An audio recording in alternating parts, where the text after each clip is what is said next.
আলহামদুলিল্লাহ রাব্বিল আলামিন والصلاة والسلام على سيد المرسلين وعلى آله وصحبه أجمعين। বাংলাদেশের 18 কোটি মানুষের প্রিয় সংগঠন, শত শত শহীদের রক্ত মাখা প্রিয় কাফেলা বাংলাদেশ জামাত ইসলামী খুলনা মহানগরী এবং জেলা শাখা কর্তৃক আয়োজিত আজকের এই বিক্ষোভ সমাবেশের সম্মানিত সভাপতি, বাংলাদেশের জামাত ইসলামের কেন্দ্রীয় মজলিস শুরার অন্যতম সদস্য, খুলনা মহানগরী আমির, খুলনা 3 আসনের বাংলাদেশের জামাত ইসলামী মনোনীত জাতীয় সংসদ সদস্য পদপ্রার্থী বিশিষ্ট শিক্ষাবিদ অধ্যাপক মাহফুজুর রহমান। আজকের বিক্ষোভ সমাবেশে প্রধান অতিথি হিসাবে উপস্থিত আছেন বাংলাদেশ জামাত ইসলামী কেন্দ্রীয় নির্বাহী পরিষদের অন্যতম সদস্য,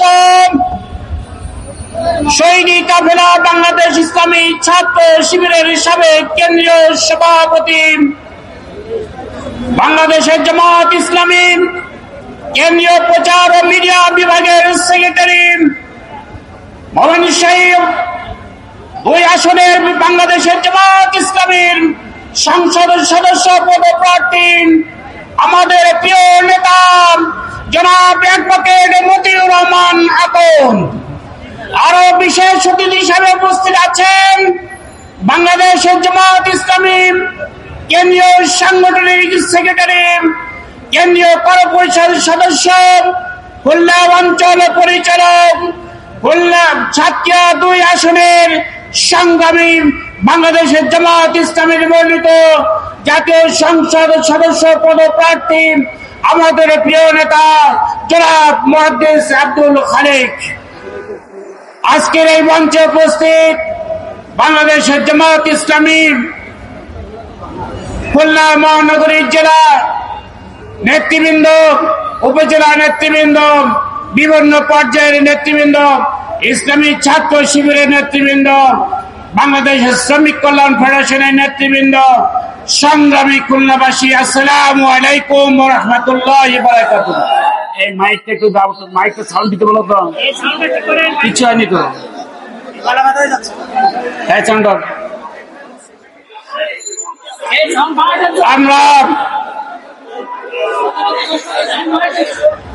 আমার প্রথম কথা হলো, বাংলাদেশের ইতিহাসে সবচেয়ে প্রাচীনতম দল হলো বাংলাদেশের জামাত ইসলামী। বাংলাদেশের জামাত ইসলামী বয়স হলো 84 বছর। বাংলাদেশের ইতিহাসে রাজনৈতিক সংকট যখন ঘনীভূত হয়েছে তখন জামাত ইসলামী দায়িত্বশীল হিসাবে ভূমিকা পালন করেছে।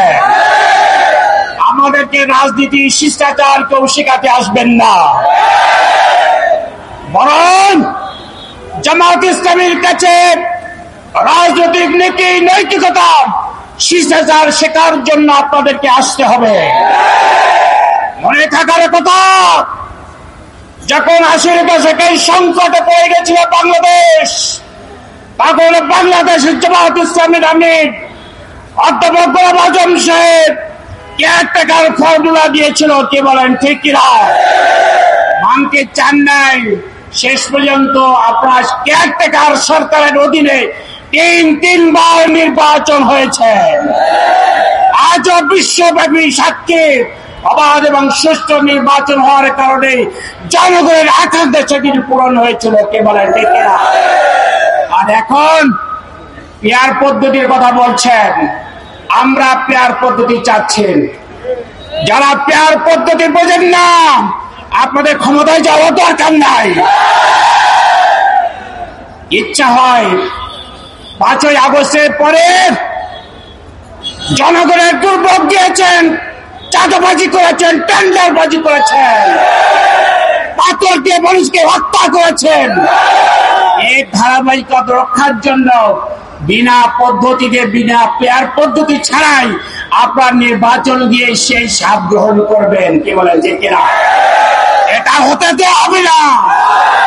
আমাদের নেতৃবৃন্দ ঘোষণা দিয়েছেন, জুলাইয়ের বিপ্লব অভ্যুত্থানের পর জনগণের যে আকাঙ্ক্ষা, সেই আকাঙ্ক্ষা পূরণ করার জন্য পেয়ার পদ্ধতির কোন বিকল্প নয়। আমাদের আন্দোলন শুরু হয়েছে, ইনশাআল্লাহ নির্বাচনের পূর্ব পর্যন্ত পেয়ার পদ্ধতি আদায়ের আন্দোলন চলবে। আপনারা কি সবাই রাজি আছেন? আজকে শুধু বাংলাদেশে নয়, শুধু খুলনা রাজপথে নয়, আজকের সারা বাংলাদেশের মহানগরী সমূহ হাজার হাজার লক্ষ লক্ষ মানুষকে নিয়ে এই বিক্ষোভ সমাবেশের আয়োজন করা হয়েছে। খুলনা মহানগরী জেলা কর্তৃক আয়োজিত আজকের এই বিক্ষোভ সমাবেশে প্রধান অতিথি বিস্তারিত কথা বলবেন। আমি আপনাদের কাছে আহ্বান জানাতে চাই, আমরা জাতীয় নির্বাচনের প্রস্তুতি আরো 4 মাস আগে থেকে নিয়েছি। কি বলেন ঠিক না? আমাদেরকে বলা হয় নির্বাচনের বানচাল করার জন্য ষড়যন্ত্র চলছে। লজ্জা হয় না? লজ্জা হওয়া উচিত আপনাদের। আমরা প্রার্থী ঘোষণা দিয়ে কাজ করছে, আর তোমরা এখনো প্রার্থী ঘোষণা করতে পারো না। বিপদ ঘাড়ে দিবেন না, বিপদ তো ঘাড়ে দেবেন না। গণ অভ্যুত্থানের রক্ত বিতা যেতে দেব না আমরা। আর প্রধান উপদেষ্টাকে আমরা সবিনয় ভাবে অনুরোধ রাখতে চাই, এখনো যে চেয়ারে আপনি বসে আছেন, প্রশাসন যে চেয়ারে বসে আছে, সকল চেয়ারে কিন্তু শহীদের রক্ত মাখা চেয়ার।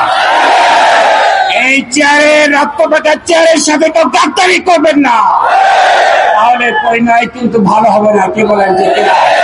আসুন আমরা আন্দোলন চালিয়ে যাব, নির্বাচনের প্রস্তুতি আমরা নিয়ে যাবো ইনশাআল্লাহ। আমরা নির্বাচন চাই, নির্বাচন যথাসময়ে দিতে হবে। সবাইকে ধন্যবাদ জানিয়ে আমার কথা শেষ করছি। আসসালামু আলাইকুম ওয়া রাহমাতুল্লাহি ওয়া বারাকাতুহু।